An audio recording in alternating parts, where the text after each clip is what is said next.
नमस्कार दोस्तों, बिहार के बड़े यूट्यूबर और सच तक यूट्यूब चैनल के फाउंडर मनीष कश्यप को फेक वीडियो फैलाकर लोगों को भड़काने, पुलिस को गुमराह करने के साथ साथ कई मामले उनके खिलाफ दर्ज किए गए हैं। मनीष कश्यप के खिलाफ बिहार और तमिलनाडु दोनों राज्यों की पुलिस कार्रवाई कर रही है। फिलहाल मनीष कश्यप को ट्रांजिट रिमांड पर तमिलनाडु ले जाया गया है और मनीष कश्यप को मदुरई की जेल में रखा गया है। तमिलनाडु की पुलिस मनीष कश्यप के खिलाफ एनएसए यानी रासुका, जिसे राष्ट्रीय सुरक्षा कानून कहा जाता है, के तहत मुकदमा दर्ज किया है। अब आइए हम आपको विस्तार से बताएंगे एनएसए यानी रासुका के बारे में कि एक कानून कब से भारत में लागू है, एक कानून कितना खतरनाक है और इस कानून के तहत किन लोगों को गिरफ्तार करने का आदेश सरकार पुलिस को दे सकती है। रासुका निवारक निरोधक कानून के तहत आता है। निवारक निरोधक कानून को अंग्रेजी में प्रिवेंटिव डिटेंशन लॉ कहते हैं, जिसका सीधा मतलब होता है कि किसी व्यक्ति को जुर्म करने से पहले गिरफ्तार कर लेना। यानी पुलिस को लगे कि आप कुछ ऐसे खुराफात करने वाले हैं जिससे लोक व्यवस्था बिगड़ सकती है, तो पुलिस आपको शक के आधार पर पकड़कर जेल में डाल सकती है। एनएसए की यदि शुरुआत की बात करें तो भारत के अन्य कानून Indian penal code 1860, Indian police act 1861, transfer of property act 1882 की तरह एनएसए को भी औपनिवेशिक युग का कानून कहा जा सकता है। लगभग एनएसए की तरह ही अंग्रेजों ने अपने राजनीतिक प्रतिद्वंदियों को दबाने के लिए 1818 में बंगाल रेगुलेशन 3 नाम से एक कानून लाया था। 1818 के इस कानून के माध्यम से सरकार किसी भी व्यक्ति को न्यायिक प्रक्रिया से गुजरे बिना सीधे ही गिरफ्तार कर सकती थी।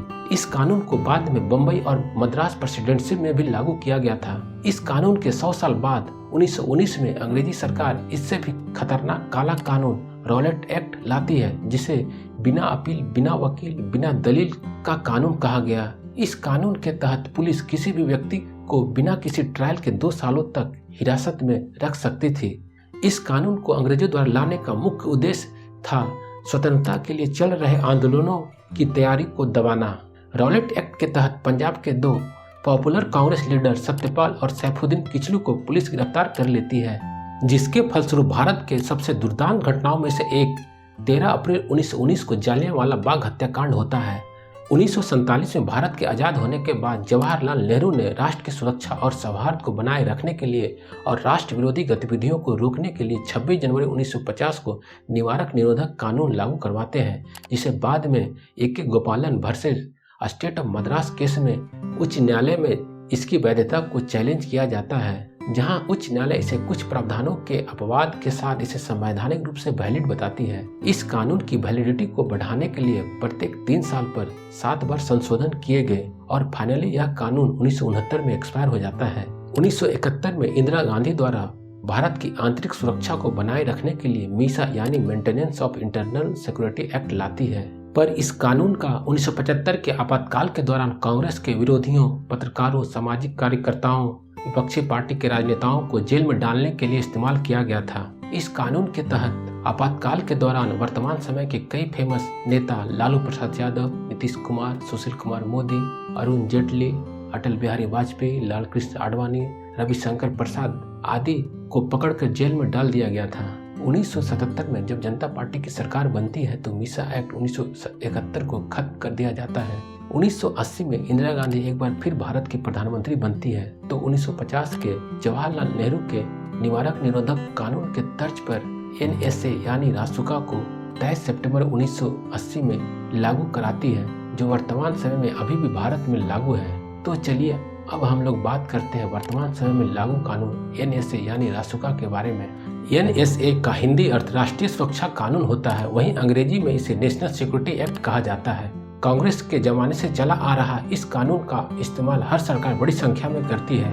इसे देश का सबसे बड़ा कानून कहा जाता है। एक बार जिस पर एनएसए लग गया तो समझो उसका करियर और जीवन चौपट हो जाता है। संविधान के विशेषज्ञों की माने तो रासुका के सेक्शन 3 के सब सेक्शन 2 के तहत सरकार को किसी भी व्यक्ति के गिरफ्तारी की शक्ति प्रदान की गई है। एनएसए का इस्तेमाल डिस्ट्रिक्ट मजिस्ट्रेट, कलेक्टर और राज्य सरकार अपने सीमित दायरे में रहकर कर सकती है। केंद्र सरकार या राज्य सरकार वैसे व्यक्ति को एनएसए के तहत गिरफ्तारी का आदेश दे सकता है यदि उसे लगता है कि कोई व्यक्ति उसे देश की या राष्ट्र की सुरक्षा सुनिश्चित करने वाले कार्यों को करने से रोक रहा है, या अगर कोई व्यक्ति कानून व्यवस्था को सुचारू रूप से चलाने में बाधा खड़ी कर रहा है। किसी पर NSA लगने के बाद संदिग्ध व्यक्ति को बिना कोई आरोप तय हुए और बिना किसी न्यायिक प्रक्रिया के पुलिस 3 महीनों तक हिरासत में रख सकती है। 3 महीने के बाद कोर्ट इसकी अवधि 3 महीने के लिए 1 साल तक आगे बढ़ा सकती है। इस बीच व्यक्ति उच्च न्यायालय के सलाहकार बोर्ड के समक्ष अपील कर सकता है, लेकिन मुकदमे के दौरान उसे वकील रखने की इजाजत नहीं होगी। सरकारी वकील मामले की जानकारी कोर्ट को देता रहेगा और कोर्ट मुकदमे की मेरिट की जांच करेगी। रासुका लगने का सीधा मतलब होता है कि आरोपी के मानवाधिकार का हनन होना। आमतौर पर भारत के संविधान के मौलिक अधिकार के अनुच्छेद 22(1) के तहत गिरफ्तार व्यक्ति को यह जानने का अधिकार होता है कि उसकी गलती क्या है, पर रासुका लगने पर इन अधिकारों को नजरअंदाज कर दिया जाता है। किसी पर NSA लग जाए तो उसे ये बताना बिल्कुल जरूरी नहीं होता है कि उसे क्यों पकड़ा गया है। रासुका वाले मामले को सरकार राष्ट्रीय रिकॉर्ड ब्यूरो में भी जमा नहीं कराती, क्योंकि ऐसे मामलों में FIR तक दर्ज नहीं होता है।